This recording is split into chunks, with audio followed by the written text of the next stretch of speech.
नमस्कार दोस्तों, आज जो बात मैं आपके सामने रखने की कोशिश कर रहा हूँ वह किसी खबरिये चैनल की बहस बिल्कुल भी नहीं और ना ही किसी अफवाह पर आधारित कहानी। यह एक सच्चाई है।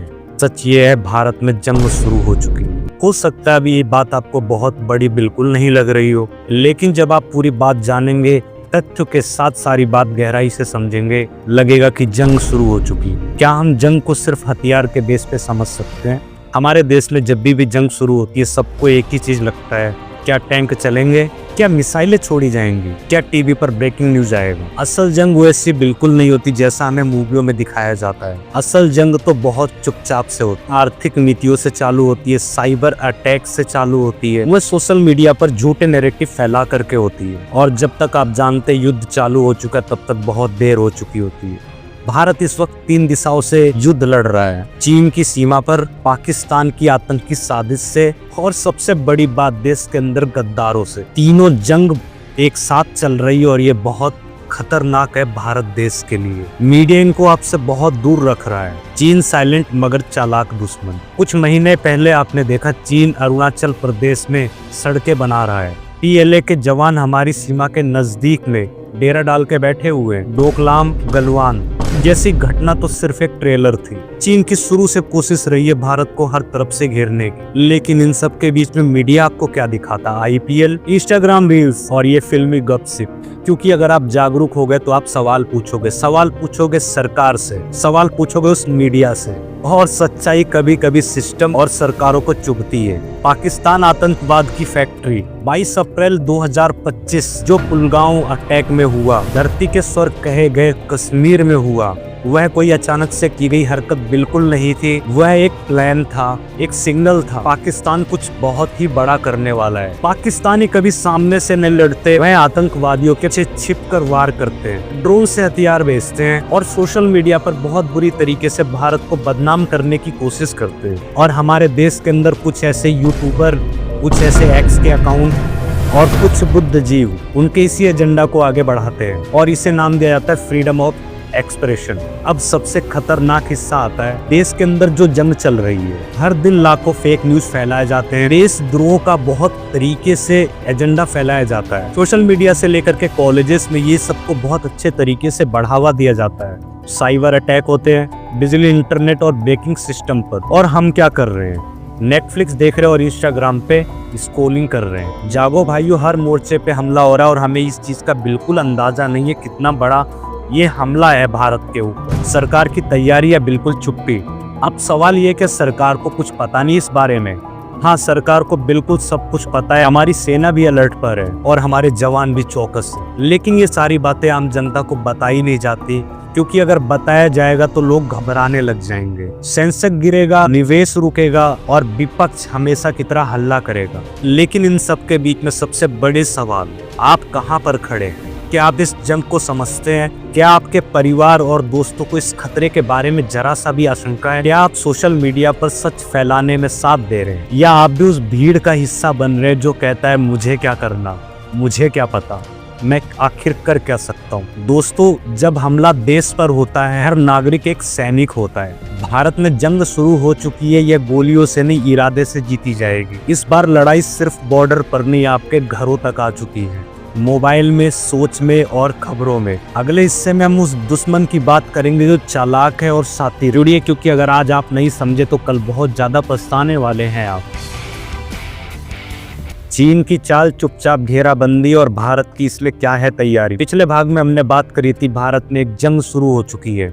अब हम बात करेंगे उस सबसे खतरनाक दुश्मन की जो शातिर है और खतरनाक भी है, क्योंकि पाकिस्तान शोर मचाकर हमला करता है, लेकिन चीन बिना कुछ बताए हर तरफ से घेराबंदी करता है। वो मुस्कुराकर पीठ पीछे छुरा घोंपता है। और सबसे बड़ी बात, हम में से ज्यादातर लोग इस खतरे को महसूस भी नहीं कर पा रहे। चीन की सोच क्या है? चीन एक ही मकसद पे काम करता है, विस्तारवाद। उसे सिर्फ अपने देश को बढ़ाना नहीं है, बाकी अपने पड़ोसी देश को दबा करके भी रखना है। ताइवान को अपना हिस्सा बताता है, जापान से समुद्र का इलाका चाहता है, नेपाल भूटान के बीच में दखल देता है और भारत को चारों ओर से उसके घेरने की कोशिश। और चीन का मतलब सिर्फ बॉर्डर को जीतना नहीं, पूरी मानसिकता को जीतना है। आपको जान करके बहुत हैरानी होगी, पिछले कुछ सालों में चीन ने लद्दाख के पास 150 से ज्यादा सैन्य ढांचे बनवाए हैं, 5 नए एयरबेस भारत के पास बनाए हैं, हाईवे और रेलवे की लाइन तक बिछा दी है, जिससे कि वो मिनटों में टैंक भेज सकता है इंडिया के आसपास।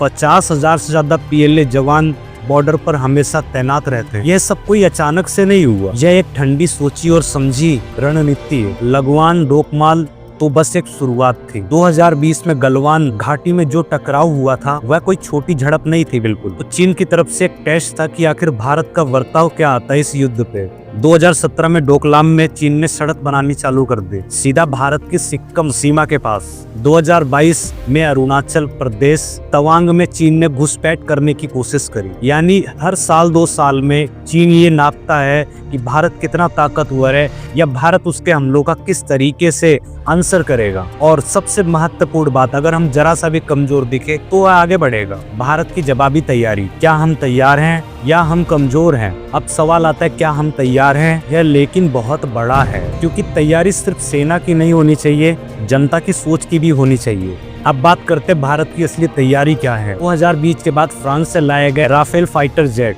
चीन के J-20 फाइटर के मुकाबले कहीं ज्यादा ताकतवर, सिर्फ 1 मिनट में चाइना की सीमा पार कर सकता है। अग्नि और पृथ्वी मिसाइल, चीन के बड़े शहरों तक पहुंचने वाली लंबी दूरी की मिसाइल।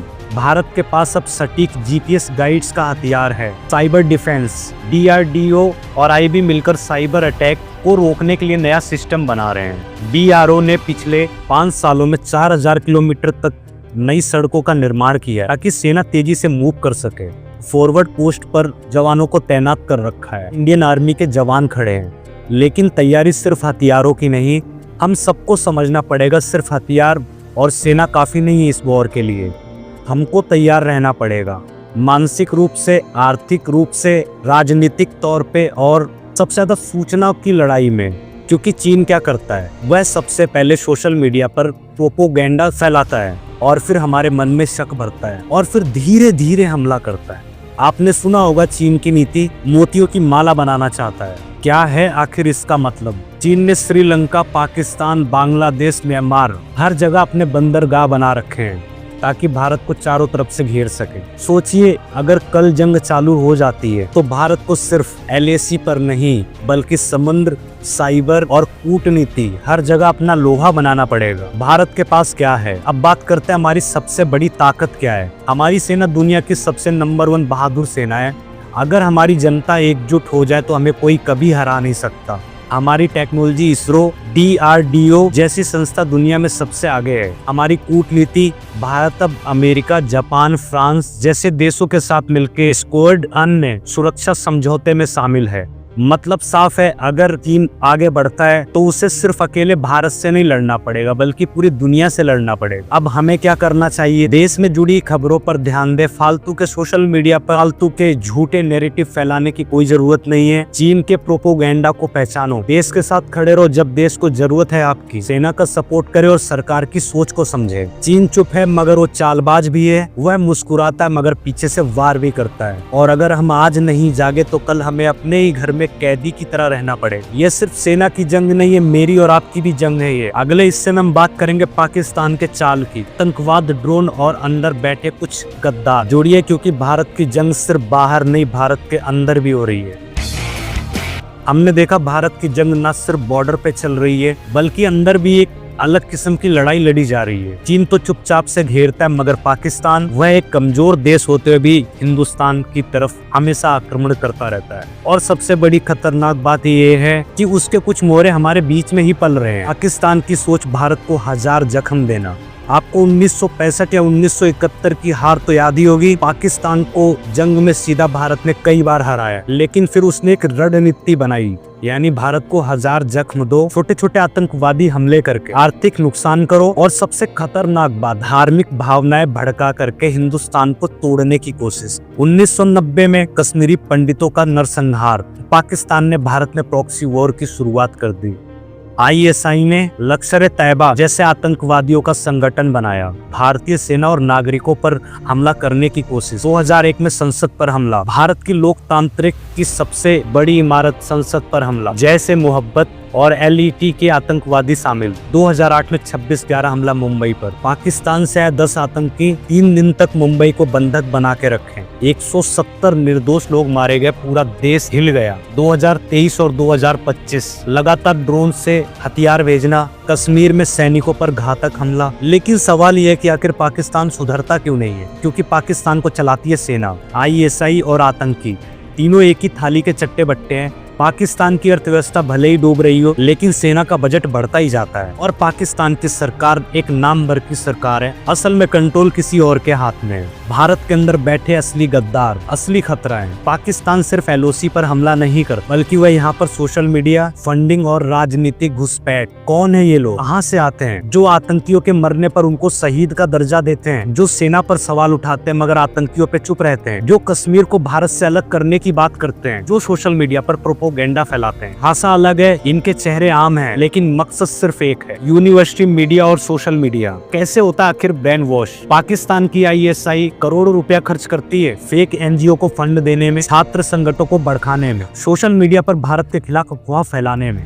आज 18 साल का बच्चा सोशल मीडिया पे सीखता है कि हमारी हिंदुस्तान की सेना गलत है, भारत जुल्म कर रहा है। ये सब फैला कौन रहा है? फर्जी पत्रकार, एजेंडा फैलाने वाले यूट्यूबर्स और ट्विटर पर बैठे हजारों फेक अकाउंट्स।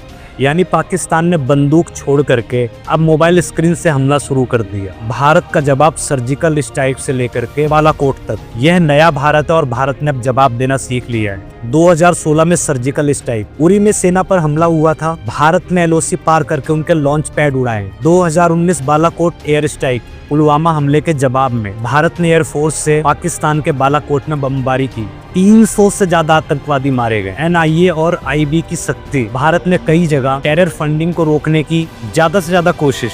हवाला रैकेट पकड़े गए, बहुत सारे NGO को भी बंद किया गया। यानी भारत अब सिर्फ घायल नहीं होगा, वो जवाब भी देगा। यह नया भारत है। अब देश को क्या करना होगा? इस जंग में हम सभी सिपाही हैं। देशद्रोही सोच वालों को पहचाने, राष्ट्र विरोध पोस्ट, बयान या आंदोलन को बेनकाब करें, देश की सेना और एजेंसियों पर भरोसा रखें। यह वही लोग हैं जो 24 घंटे हमारी रक्षा करते हैं। धार्मिक भड़काव में बिल्कुल भी ना आए, क्योंकि पाकिस्तान की सबसे बड़ी चाल ही यही है, हिंदू मुस्लिम को आपस में लड़ाना। सोशल मीडिया पर खास तौर पे चौकन्ने रहें। व्हाट्सएप, यूट्यूब और ट्विटर, कोई भी अफवाह तुरंत पहचाने। पाकिस्तान की असल ताकत उनकी आतंकवादी सेना नहीं है, बल्कि हमारी लापरवाही है। वो तभी जीत सकते जब हम लड़ना छोड़ दें। लेकिन अब समय है जागने का। अब समय भारत को न कि सिर्फ बाहर से बल्कि अंदर से भी मजबूत करना, क्योंकि लड़ाई सिर्फ अब बारूदों से नहीं होगी, आपके अंदर की सोच से भी होगी। अगले और अंतिम भाग में हम देखेंगे भारत की अंतिम लड़ाई हम कैसे जीत सकते हैं।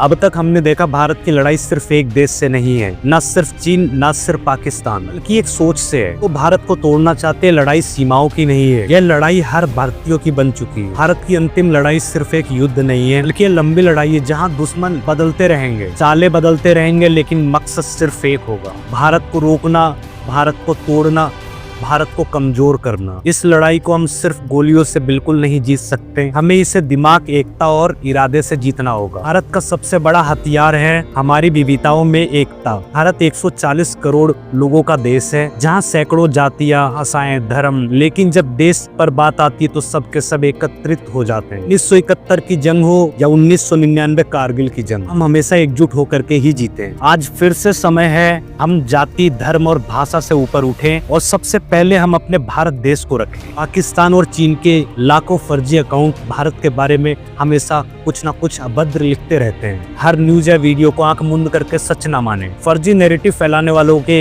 अकाउंट को रिपोर्ट करें, चाहे वो किसी भी प्लेटफॉर्म पे हो। देश की अच्छी बातों को फैलाएं। हमारे वैज्ञानिक, सैनिक और खिलाड़ी, इनकी कहानियां शेयर करें।